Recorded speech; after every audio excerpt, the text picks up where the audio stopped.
The June primary sets the stage for a heated November election. Phil Lindemann, Krystal, 93 News. First, a mental health crisis in Dillon Valley last night led to text alerts for residents, asking them to shelter in place while the Summit Sheriff's Office responded. Summit Sheriff confirms a suicidal man was threatening to harm himself with a firearm off Straight Creek Drive around 7 p.m. Within 2 hours, the incident was resolved, and the man is now getting treatment. No one was injured, and the man was not arrested. A 58-year-old Idaho Springs man was shot and killed by law enforcement in early May while fleeing a traffic stop, and the district attorney's office has requested a grand jury investigation. Darren John Patterson encountered 2 Clear Creek County Sheriff's deputies on May 9th when they stopped him on a side road off Mount Evans Scenic Byway. He allegedly brandished a gun and was shot dead as he fled. Grand juries are often called to investigate fatal police encounters. Results are in from yesterday's 2020 primary, and Summit voters diverged from other counties in 2 state Senate races. For Republicans, Breck challenger Deborah Irvine beat Carbondale incumbent Bob Rankin by about 1% locally, just 35 votes, while Rankin won the nomination by 27%. For Democrats, Arn Manconi beat Carl Hanlon by 3% locally, while Hanlon won the nomination by 12%. Heidi McCollum beat Braden Angel by 34% overall for the Democratic District Attorney nomination, and John Hickenlooper beat Andrew Romanoff by 19% for U.S. Senate. He faces Republican Cory Gardner in November.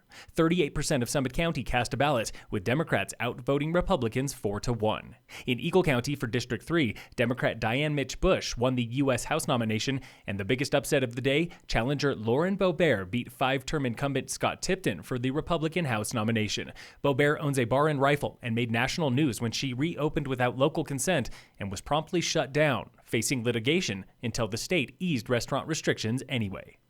Governor Jared Polis closed bars and clubs yesterday, 12 days after they reopened, giving those establishments 48 hours to end service. It's really the great degree of social mixing that I don't think anywhere they figured out how to separate from a bar or nightlife experience. The governor reiterated this is not a political move, same as the face mask requirement for indoor spaces. This is not a ideological or partisan thing. It's a science thing.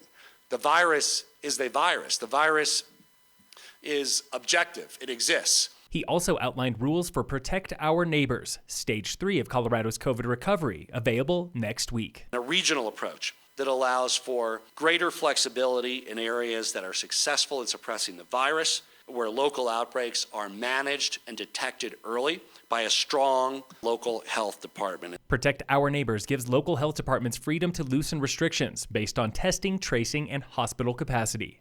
Virus testing in Summit County has come a long way since March, and testing is now open to literally anyone with or without symptoms, including tourists. Public Health Director Amy Wineland. Anybody who feels that they've been exposed certainly can qualify for a test. They don't need to have a doctor's note. They can call the number and get an appointment for testing. Testing is free with or without insurance, through appointment or even walk-up at 5 sites countywide. Learn more and make an appointment through summitcountyco.gov/testing.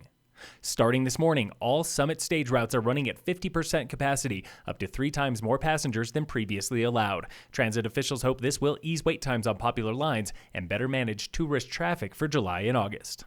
The latest now on coronavirus and Summit's 4th outbreak. Local COVID investigators are now following an outbreak of 2 employees at Innovative Family Dental in Dillon, described by officials as small and not unusual. 1 employee tested positive June 26th, and the dental office voluntarily closed immediately. A 2nd employee tested positive this week. So far, COVID investigators do not believe clients were infected. This is the first local outbreak since May at Eric's and Breck. Summit County confirms 281 cases of COVID-19 as of today, no change from yesterday, and 48 new tests. And in local sports, brought to you by American Family Insurance, the Weiss Agency, today is opening day of the inaugural Frisco Adult Trail Running Series. The Frisco Solo Series features 4 virtual races on the Frisco Peninsula with 48 hours to log your time. First race starts today. Get details and register at townoffrisco.com. Phil Lindemann, Krystal, 93 News.